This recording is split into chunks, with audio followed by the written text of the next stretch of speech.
Jeshi la Polisi mkoa wa Mbeya limeendelea kushirikiana na wananchi na wadau wengine katika kuimarisha ulinzi na usalama wa maisha na mali kwa kufanya doria za kubaini na kuzuia uhalifu. Pia operesheni na misako imeendelea kufanyika na kufanikiwa kukamata wahalifu waliotenda uhalifu huo. Watuhumiwa waliokamatwa na upelelezi wa makosa yao kukamilishwa walifikishwa mahakamani na baadhi wamepatikana na hatia na kuhukumiwa kifungo.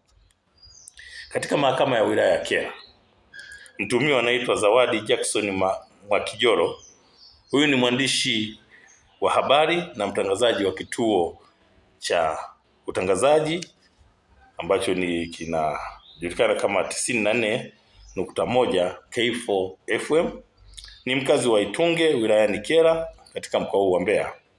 Huyu amepatikana na hatia na kuhukumiwa kifungo cha kwenda jela miaka 60 kwa makosa yake aliyokutwa nayo ya kusafirisha dawa za kulevya aina ya bangi vifurushi 142 vyenye uzito wa kilo 155.84. Hukumu hiyo imetolewa na Mheshimiwa Paul Mabura Barnabas Aprili 29 mwaka huu 2026 katika mahakama ya wilaya ya Kyela. Inaelezwa kuwa mshtakiwa alitenda kosa hilo tarehe 2 mwezi wa pili mwaka 2025 na alikamatwa na askari akiwa anasafirisha dawa hizo kutokea katika kivuko kisicho rasmi kinachojulikana kwa jina la Januari kwa ajili ya kupeleka maeneo mbalimbali nchini kufanya biashara hiyo haramu. Mshtakiwa ametiwa hatiani na kuhukumiwa kwa mujibu wa sheria ya kudhibiti na kupambana na dawa za kulevya.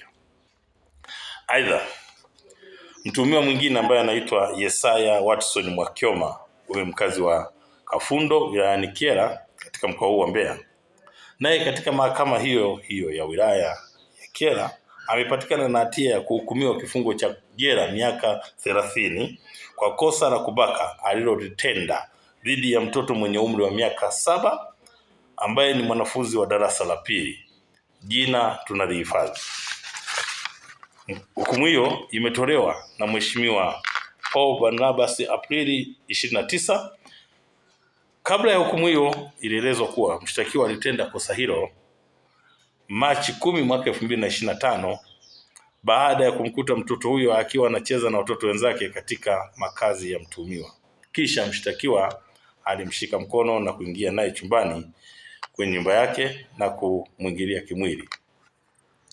Mwendesha mashtaka wa serikali wakili Brice Case akiwa mahakamani hapo aliomba mahakama kutoa adhabu kali kwa mujibu wa sheria ili iwe fundisho kwa watu wengine wenye tabia kama hizi ili kutokomeza vitendo hivi vya ukatili dhidi ya watoto katika jamii.